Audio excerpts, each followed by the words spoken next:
Is War Thunder's economy finally going to be fixed, or is it still going to be a train wreck? Today's economy revision review, we're going to go through what they're going to fix, what's still going to be broken, and what we can look forward to in the next month or two. Let's get into this economy revision review for War Thunder. So if we scroll down, let's read first and foremost what they wanted to tell us. So they say, we would like to express our gratitude for your patience during the past few weeks as we diligently worked on outlining the roadmap for the highly anticipated revision of the War Thunder economy. And then they just go into what exactly they're trying to do, trying to say that there's reasoning for what they do. And basically, they're trying to apologize for the money-grubbing tactics. So in my personal view, this is not very sincere, to be honest. And this is kind of a slap in the face that they're trying to tell the players that, hey, we're sorry after all this money-grubbing. You guys have finally taken action, and now we're forced to take action here. So in my personal point of view, this was not the best look for them. I think this apology is not really sincere, and we're going to see through their actions if they've actually done it. So if we scroll down here, we're going to see that they have changed the Silver Lion economy, and they're improving the balanced Silver Lions. So if we read through it, a significant portion of the feedback we received was focused on the current balance of Silver Lions. Indeed, the general rules for balancing Silver Lions earnings have not undergone significant alterations in recent years.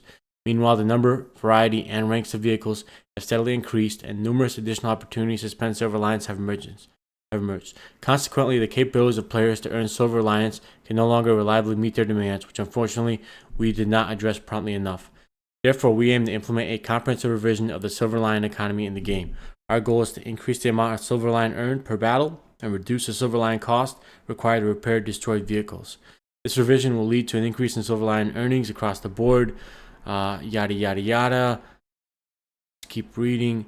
In the past, repair costs were primarily based on vehicles' effective performance in battle. This meant that their best performing vehicles would have the highest repair costs, requiring players to excel in battle to maintain a positive balance. This therefore made it very difficult to constantly play a vehicle with high repair costs, with many players having to periodically earn Silver Lions by playing vehicles at low repair costs. Our primary intention at the time was to prevent emergence of vehicles that had clear advantages. By equalizing the effective earnings to their high repair costs for the best vehicles and low repair costs for underperforming ones, we sought to enhance the variety of vehicles encounters in game. So let's just pause and unpack that. So basically, before we had a system where instead of balancing the vehicles, they balanced their repair costs to force players to repair their vehicles. So if you were playing, for example, M1 Abrams, basically the repair costs would be so high, right, that you'd have to go to a less popular vehicle or a less effective vehicle to kind of balance it out in a game, right? So maybe one good vehicle and then 3 mediocre or even below average vehicles you'd have to play in a game. This, in my opinion, was a horrible method of balancing it. No player freedom at all. Basically, you're reliant on Gaijin to set the repair cost, and then they decide what you play, and you can't really decide it. If a tank is good, right, balance it some other way. Make the shell a little bit less penetrative, right? Do something else. But don't do this basically BS where you make people look at the economy and then literally economize what they're going to play. The fact that they're taking this away, or at least blunting this, is night and day better. It's going to make the game better. It's going to make people play what they want to play. It's going to make it so that you're just having more fun and you're not worrying as much about the economy. So let's keep going down the list and read word for word what they're planning.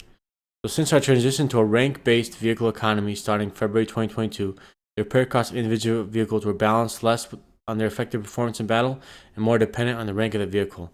This has resulted to a 1.5 to 2-fold reduction in maximum repair costs depending on the vehicle and game mode. For example, in AirB, the B29, which was the most expensive vehicle to repair, saw its cost decrease from $48,000 to $16,000. And currently, the most expensive vehicle to repair in AirB is about $22,000 SL. So that's a pretty good example of the changes. And honestly, they need to eliminate repair costs, in my opinion, because you should not be penalized for playing the game and trying to go up the learning curve, right? Every player in the learning curve is going to suck at first. They're going to be bad because there's a lot of experienced players. So to punish them for getting killed early in the match is pretty awful. Let's keep going and let's keep reading. Our planned revision will mean further substantial changes to vehicle repair costs. We will not only reduce them across the board, but also modify the way they are calculated moving forward. We will still consider repair costs as an important factor in incentivizing players to assess risks appropriately and avoid wasting their vehicles. We believe a more streamlined approach to calculating repair costs is more suitable. Following the next economy update, repair costs will no longer be balanced individually for each vehicle based on performance or rank. Instead, economic parameters will now be calculated using the data of all vehicles of the same vehicle class and battle rating, after which they will all be used to calculate rewarding multipliers and repair costs for each vehicle in accordance with its economic rank, yada yada yada.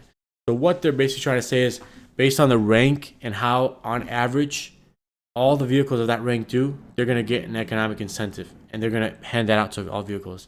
I think this is a good step in the right direction. I'd personally like to see repair costs removed from the game, right? If you're going to make money, do it some other way. But this is a good way of making sure that all vehicles in the same BR are roughly getting something more consistent with their repair cost. So if we scroll down, let's go to the next paragraph. However, this new approach may lead to situations where certain individual vehicles are more effective at earning SL at a given battle rating than others.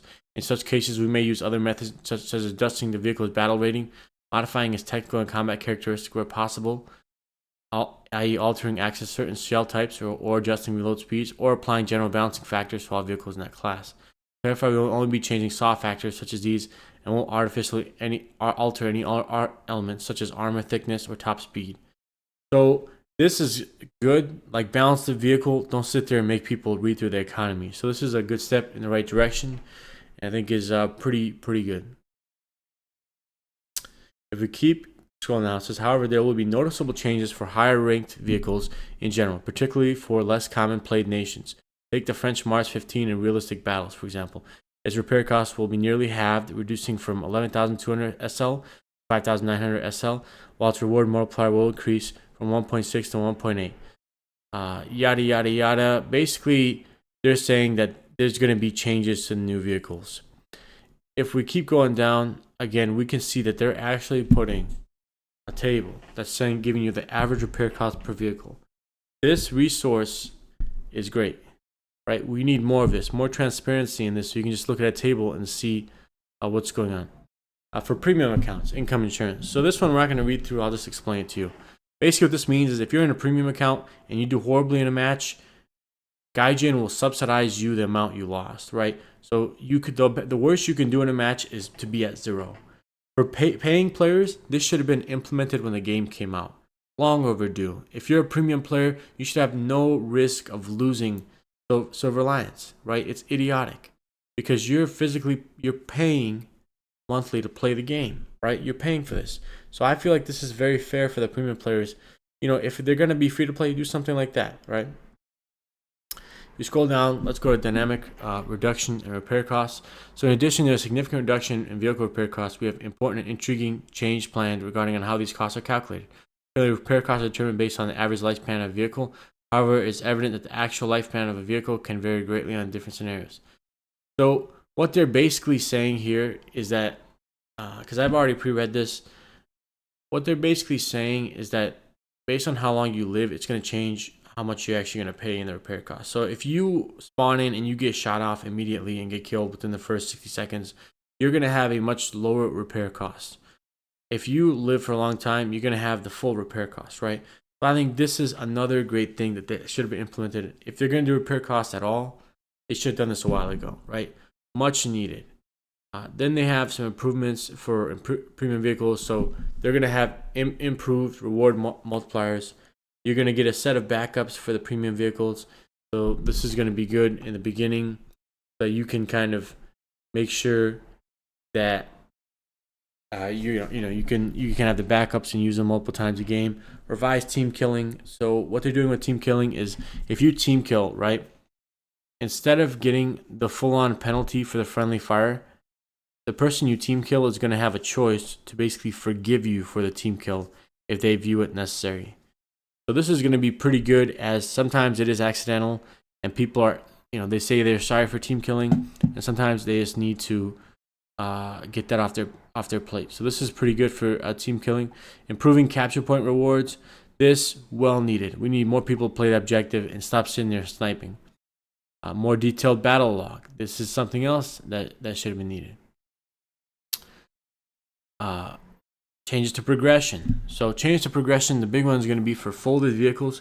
So for example, the T62 and then the T62 M1 under the same tree, it's going to cost a lot less to do those vehicles. This is good because those vehicles, basically, they're just small upgrades to the main vehicle. So having them cost the same amount was pretty much idiotic. So this is a very good change over here that they're going to do. For the higher level aircraft, they're reducing research and purchase costs. Well overdue. People can grind years and still not afford all of the higher level aircraft in a tree. So for them to do this is just a huge step up. They're also going to reward your skill more. So what this means is basically that they're gonna give you higher rewards for winning, right? So if you're somebody who got 10 kills in a match versus somebody who did average. So somebody's average, he had 2 kills. Or let's say 1 kill, right? In today's system, it does not scale. So what that means is if you had 10 kills or you had 1 kill, you do not get 10 times the reward for the 10 kills you got, right? It doesn't scale like that.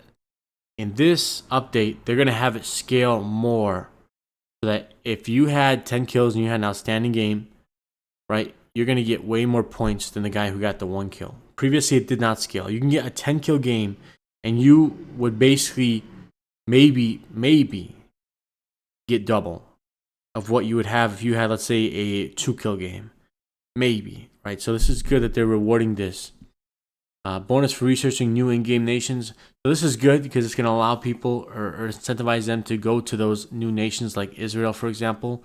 And it's going to be very, very good to just get people playing it. That's really good. So that was basically a rundown of all the economy changes. I'm very happy they're doing this. These are long overdue.